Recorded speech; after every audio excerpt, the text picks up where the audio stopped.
Graça e paz, igreja, nós agradecemos a Deus por mais essa oportunidade que nós temos de nos reunirmos ao redor da sua palavra.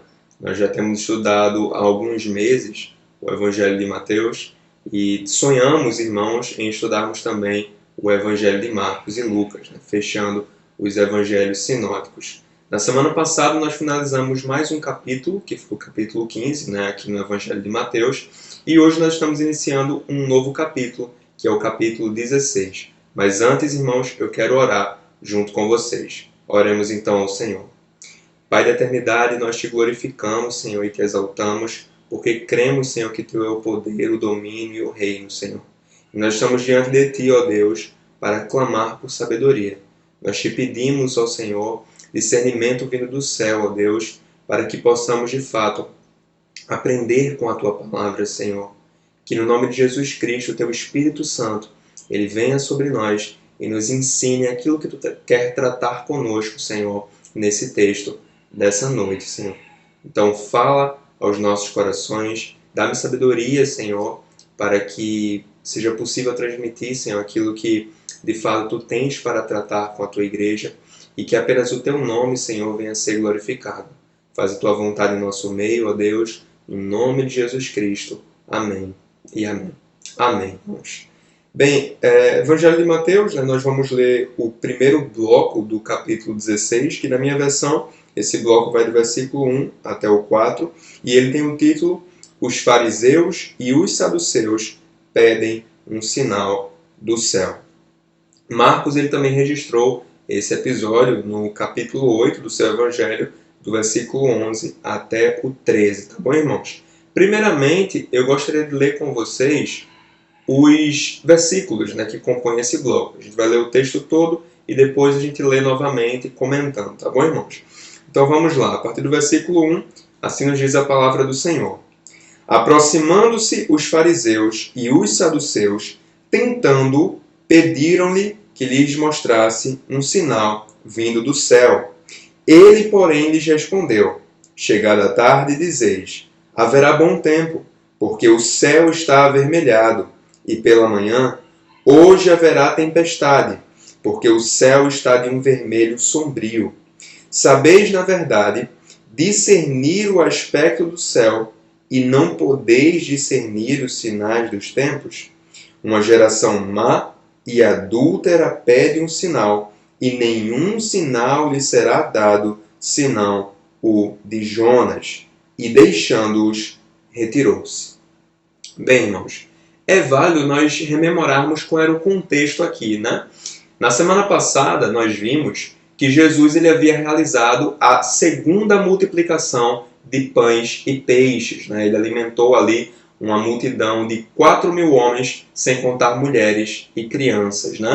E logo depois que Jesus ele multiplicou o pão, ele alimentou ali a multidão, o pão e o peixe, ele despediu ali as multidões, a semelhança do que ele havia feito na primeira multiplicação, e em seguida, irmãos, ele entra num barco e ele vai para o território de Magadã, ou Magdala, que a título de curiosidade seria ali a região onde a Maria Madalena vivia, originalmente. Então, por isso que ela tem esse nome, Maria Madalena, aquela que vem de Magadã, o Madalena, relacionado a isso, aquela que vem de Magadã ou de Magdala. Magadã ficava ali na Galileia, irmãos, inclusive, a mesma região onde Jesus viveu boa parte da sua vida terrena. Então, eu quero ler com vocês mais uma vez o versículo 1, que nos diz assim, aproximando-se os fariseus e os saduceus, irmãos? Bem, é válido, antes de nós darmos continuidade, compreendermos quem seriam os fariseus e os saduceus. Explicando em rápidas palavras, irmãos, os fariseus eles eram um partido religioso com uma forte tradição judaica. Então nós vemos que a religiosidade ali dos fariseus ela era muito fundamentada na Torá, que para nós seria o Antigo Testamento.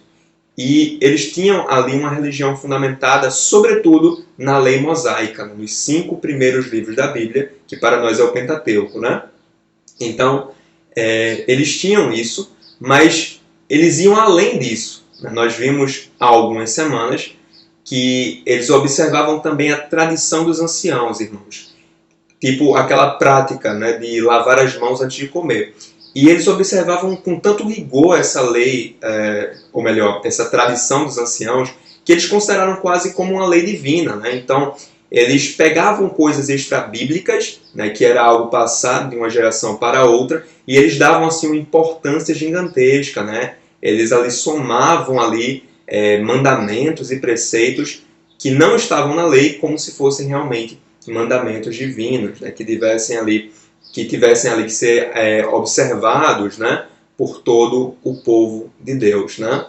E aí os saduceus, irmãos, eles também eram um partido religioso, mas eles não acreditavam em muitas verdades bíblicas. Eles não acreditavam na ressurreição e eles não acreditavam em anjos, por exemplo, entre outras coisas, né? Então, basicamente seria isso. O curioso, irmãos, é que esses dois grupos, né, fariseus e saduceus, eles eram opostos, né? Eles eram adversários. Inclusive, a gente vê ali no livro de Atos, ali uma discussão, né, entre eles, justamente por conta dessas divergências que eles tinham, né, quanto à forma de pensar. Né? Mas o fato é que eles uniram forças contra Jesus. Mesmo sendo adversários, eles se uniram aqui, neste episódio, para combater, digamos assim, o Senhor Jesus, a quem certamente, irmãos, eles viam como uma ameaça. Afinal de contas, Jesus ele estava ali arrebanhando multidões. Jesus estava ali atraindo pessoas para si, pessoas que vinham para ouvi-lo, para receber dele um milagre.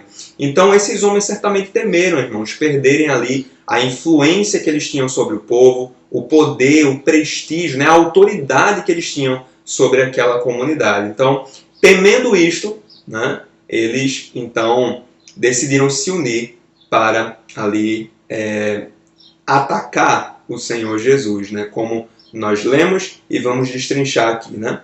Os fariseus, irmãos, particularmente, eles viviam no encalço de Jesus com mais intenções, né? E aqui não foi diferente. Por exemplo, se nós continuarmos lendo o versículo 1, né, de onde nós paramos, diz que tentando, no caso os fariseus e os saduceus, tentando Jesus, pediram-lhe que lhes mostrasse um sinal vindo do céu. O texto deixa muito claro que o objetivo dos fariseus e dos saduceus era tentar Jesus. Eles não estavam pedindo ali um sinal por uma necessidade, né, que eles tinham, ou mesmo pedindo um milagre ali, mas esse pedido ali tinha uma fé genuína? Não, irmãos, nem era por necessidade e nem havia fé genuína aqui, né? Eles queriam realmente tentar Jesus, estavam totalmente mal intencionados. E esse pedido, irmãos, ele é um pedido reincidente, porque lá no capítulo 12, do versículo 38 até o 42, aqui mesmo do Evangelho de Mateus, nós vemos que pelo menos um desses partidos foram até Jesus pedindo algo muito parecido, irmãos. Vou citar aqui o versículo 38 do capítulo 12 de Mateus, que diz assim: Então alguns escribas e fariseus replicaram: Mestre, queremos ver de tua parte algum sinal. Então, o que mudou? O que mudou, basicamente, irmãos, é que, ao invés de serem os escribas, né, como foi lá no capítulo 12, aqui no capítulo 16 foram os saduceus, né? Mas os fariseus, eles estavam presentes nas duas ocasiões, irmãos. Tanto no capítulo 12, quanto aqui no capítulo 16, né? Quando pediram sinais, né, ali para que Cristo mostrasse ali um sinal, né? E aqui, irmãos, talvez fossem os mesmos, né? Talvez os mesmos fariseus que foram lá com os escribas no capítulo 12 tenham tentado novamente aqui no capítulo 16 pedir um sinal, né, a Jesus, né? Mas dessa vez houve mais ousadia, irmãos, porque antes, né, lá no capítulo 16, ou melhor, lá no capítulo 12, eles pediram um sinal, né? Eles disseram exatamente assim: queremos ver de tua parte algum sinal. Aqui no capítulo 16, irmãos, o pedido tem um teor, digamos assim, mais específico, quando eles dizem: pediram-lhe que lhes mostrasse um sinal vindo do céu, né? Tem essa ênfase né? Eles queriam um sinal, mas não qualquer sinal, um sinal vindo do céu.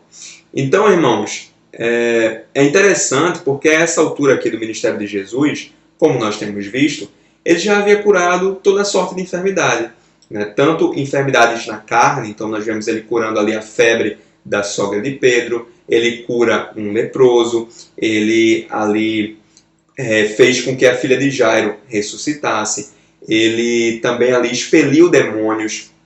Nós vimos que por 2 vezes ele multiplicou pães e peixes. Então assim, irmãos, não faltavam evidências, né, que apontassem ali para a natureza messiânica de Jesus. Então, não havia evidências, não havia falta de sinais, falta de milagres, falta de prodígios. O que existia, irmãos, era um ceticismo da parte desses homens, né, os fariseus e os saduceus, para aceitarem, para compreenderem o significado daqueles sinais e prodígios, daquelas evidências, né, que Cristo ele deixava explícito, né, no seu ministério, né, através das suas obras. E aí, irmãos, continuando, né, o texto, nós vamos ler o versículo 2 e o 3. Ele, porém, lhes respondeu: chegada a tarde, dizeis: haverá bom tempo, porque o céu está avermelhado, e pela manhã, hoje haverá tempestade, porque o céu está de um vermelho sombrio. Sabeis, na verdade, discernir o aspecto do céu, e não podeis discernir os sinais dos tempos, né? Então, o que Jesus estava ali, né, perguntando para aqueles homens que ostentavam ali, né, uma religiosidade, uma aparente piedade, é o seguinte: olha, o que parece, né, é que vocês entendem mais de meteorologia, né, se vai ter tempestade ou não, do que entender ali os sinais dos tempos, né? Sinais espirituais que, vamos dizer assim, eu mesmo tenho realizado aqui. Então, tenho feito esses sinais, eu tenho feito milagres, né? O meu ministério está aí para que vocês vejam, mas vocês não veem os sinais dos tempos, vocês não entendem o significado disso, para o que isso aponta, né? Vocês não enxergam isso, né? Vocês não entendem os sinais dos tempos, né? Basicamente é isso que Jesus ele está dizendo para estes homens, né? E ele vai continuar no versículo 4 a sua resposta, né, diante do pedido que aqueles homens fizeram. Quando ele diz no versículo 4: uma geração má e adúltera pede um sinal, e nenhum sinal lhe será dado, senão o de Jonas. Essa, irmãos, foi a mesma resposta dada por Jesus na primeira vez que o abordaram com este pedido, lá no capítulo 12, né? Então, a gente viu lá no capítulo 12, e eu gostaria de rememorar com vocês, mas eu queria analisar essa resposta em 3 pontos, né? E aí a gente vai destrinchando essa resposta de Jesus. Em alguns momentos, como eu disse, a gente vai rememorar coisas que foram ditas lá no capítulo 12, tá bom? Quando nós estudamos um texto muito semelhante a esse. Então, em primeiro lugar, Jesus ele aponta a iniquidade, né? Quando ele diz, olha, uma geração má e adúltera, né? Se referindo aos fariseus e os saduceus, né? Lá no capítulo 12 nós vimos que certamente Jesus ele chamou aquela geração, né, se referindo a fariseus e saduceus, como má, porque havia uma malícia naqueles homens. Mas, irmãos, não era qualquer malícia, era uma malícia camuflada de santidade. O próprio Jesus ele diria mais à frente, em Mateus capítulo 23, versículo 27, o seguinte: ai de vocês, escribas e fariseus, hipócritas, porque vocês são semelhantes aos sepulcros pintados de branco, que por fora se mostram belos, mas interiormente estão cheios de ossos de mortos e de toda podridão.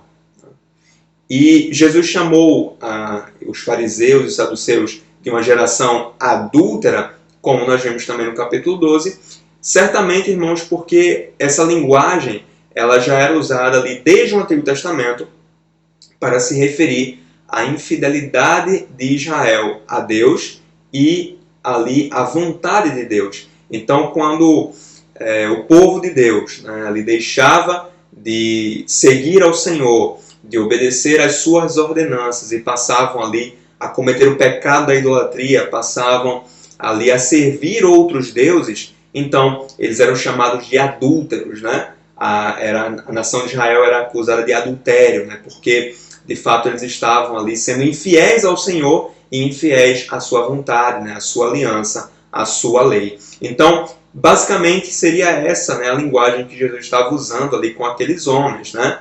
Eles seriam também adúlteros, porque eles eram infiéis ao Senhor e infiéis à vontade do Senhor, por mais que eles externalizassem ali uma piedade, uma santidade, né, irmãos?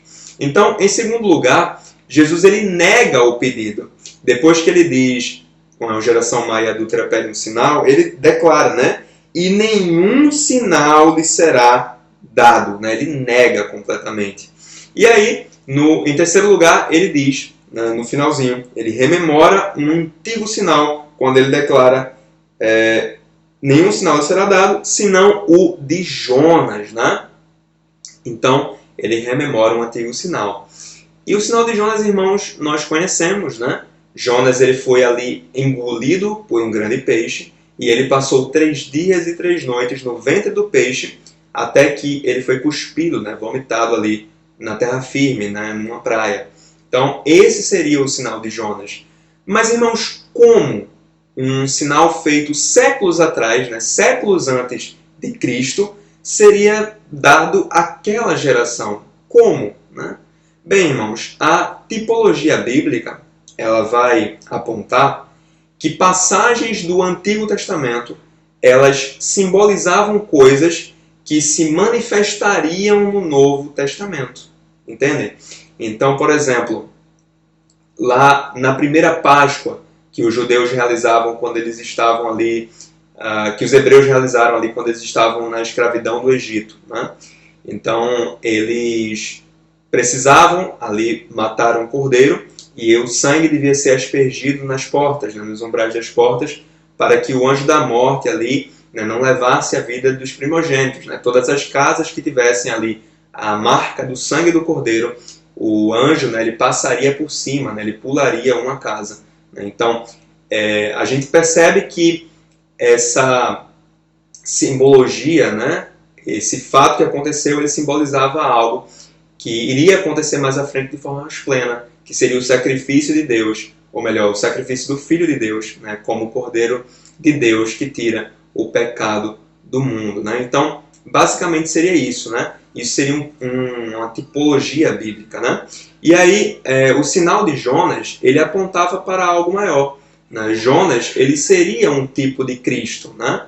E o próprio Jesus, ele esclareceu isso. Se nós formos ler o texto, lá no capítulo 12, né, versículo 40, Jesus falou o seguinte: porque assim como esteve Jonas 3 dias e 3 noites no ventre do grande peixe, assim o Filho do Homem estará 3 dias e 3 noites no coração da terra. Então, quando Jesus ele se refere a si mesmo, né, como sendo alguém que passaria 3 dias e 3 noites no coração da terra, ele está fazendo uma referência, né, à sua morte, ao seu sepultamento. Mas haveria também uma ressurreição, né? Da mesma forma que Jonas ele passou ali 3 dias no ventre do peixe, Cristo passou 3 dias no túmulo, mas ele ressuscitou. Esse seria o sinal de Jonas, né?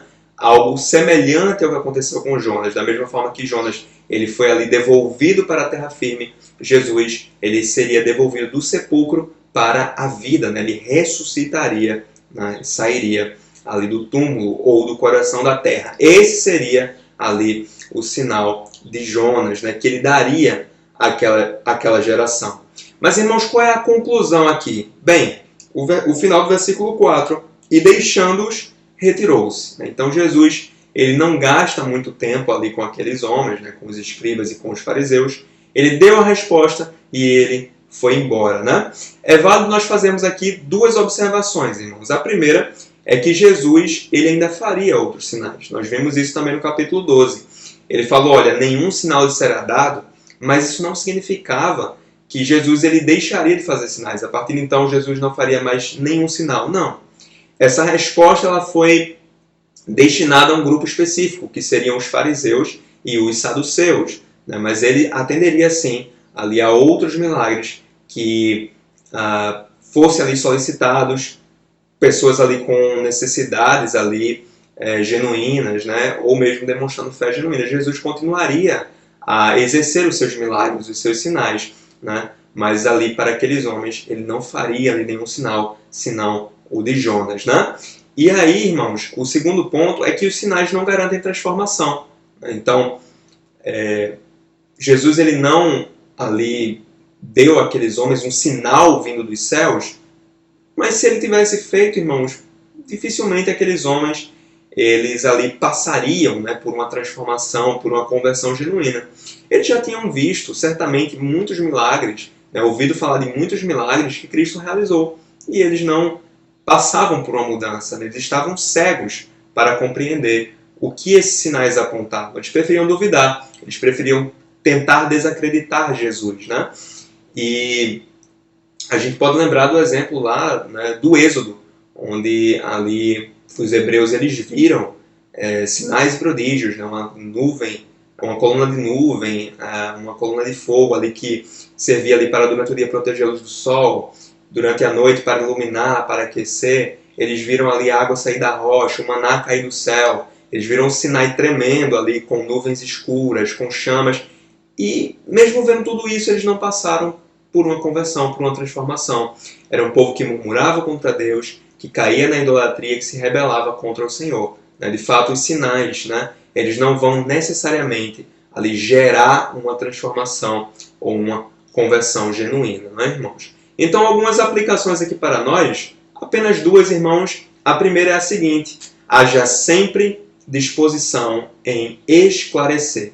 Então, ao longo da nossa caminhada enquanto cristãos, certamente, irmãos, pessoas com dúvidas sobre a nossa fé virão até nós para nos questionar, né? Então vejamos qual foi a postura de Cristo, né?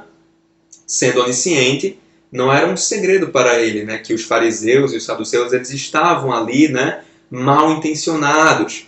Mas Jesus ele se dignou a respondê-los, né? Supostamente, irmãos, nem era a primeira vez que os fariseus iam até ele, né? Talvez tenham ido no capítulo 12 e no 16, né? Como nós vimos. Mesmo assim, Jesus ele se dignou a respondê-los, né? E a palavra ela nos instrui em 1 Pedro, capítulo 3, do versículo 15 até o 16, estando sempre preparados para responder a todo aquele que pedir razão da esperança que vocês têm. Mas façam isso com mansidão e temor. A segunda lição e última: haja sempre cautela com as pérolas. Jesus ele declarou no Sermão do Monte, irmãos, o seguinte, em Mateus capítulo 7, versículo 6. Não joguem as suas pérolas para os porcos, pois eles as pisarão. Né? O nosso irmão Júnior, ele falou numa das aulas que ele deu ali para os adolescentes, né? Eu estava ali como auxiliar dele, e ficou na minha memória o que ele falou. Ele disse, olha, não importa o quanto você tente ensinar um porco o valor de uma pérola, ele não vai entender. E, irmãos, é verdade, né? Não importa o quanto tempo você invista ali, né, em ensinar o porco o valor de uma pérola. Você pode passar o dia todo com ele, olha, isso aqui é valioso, né, é belo, você pode vender por muito dinheiro, não é para pisar. Né? Você colocar a pérola na frente dele, ele vai passar por cima, irmãos, ele não vai entender, não vai entrar no entendimento do porco que aquilo é valioso, né? Um conceito que para ele não faz nenhum sentido. Então, basicamente é isso, irmãos. Nós temos que ter cautela para não desperdiçarmos a preciosa palavra de Deus com os maus ouvintes, que no caso seriam os porcos. Né? O evangelho ele não deve ser dispendido com aqueles que teimosamente ali o rejeitam. Né? Jesus ele respondeu aqui aos fariseus e saduceus, mas ele deu a resposta, irmãos, e ele saiu. Ele não ficou ali debatendo com aqueles homens, discutindo com eles, tentando mudar ali a visão teológica. Não, irmãos, ele deu a resposta e ele foi embora. Inclusive, se a gente reparar, a resposta que ele deu aqui no capítulo 16 foi menor do que a que ele deu lá no capítulo 12, irmãos. Lá ele fala da rainha de Sabá, ele fala sobre Nínive, ele fala sobre Jonas, sobre Salomão, ele dá uma resposta mais ampla. Aqui não, ele é mais seco, ele responde assim de forma mais objetiva, né? De fato, ele é mais resumido, né, quando ele dá essa resposta aqui nesse episódio do capítulo 16, né? Então, basicamente é isso, irmãos. O apóstolo Paulo mesmo ele vai dizer, né, lá em Tito, capítulo 3, versículo 9, não se envolva em discussões tolas. E aí eu só quero rememorar com vocês as duas lições que nós vimos, né? Em primeiro lugar, haja sempre disposição em esclarecer, né? Se alguém chega a nós, irmãos, com uma dúvida genuína, né, a respeito da palavra de Deus, vamos esclarecer, né? De fato, não sejamos omissos, né? Então, que a gente possa se empenhar, tentar ali tirar ali a dúvida daquela pessoa. Talvez isso venha até gerar, né, benefício, a pessoa queira ali ter mais interesse ali pela palavra do Senhor, né? Mas aí vem a segunda lição: haja sempre cautela com as pérolas. Nós temos que ter o discernimento, irmãos, da motivação da pessoa, né? Por que ela está fazendo essa pergunta? Será que é uma dúvida sincera? Ou será que ela está mal intencionada, como os fariseus e os saduceus estavam, né? Querendo ali apenas tentar Jesus, né? Querendo de repente só jogar lenha na fogueira, né? Ver o circo pegar fogo, de fato querendo inflamar uma discussão, só gerar discórdia. Então nós temos que ter esse discernimento e vamos pedir ao Espírito Santo para que ele nos conceda isso, né? Para que de fato nós saibamos, né, ali como conduzir, né, esse esclarecimento sobre a palavra do Senhor. Então que o Espírito Santo nos ajude, irmãos, e que o Pai nos abençoe. Amém e amém.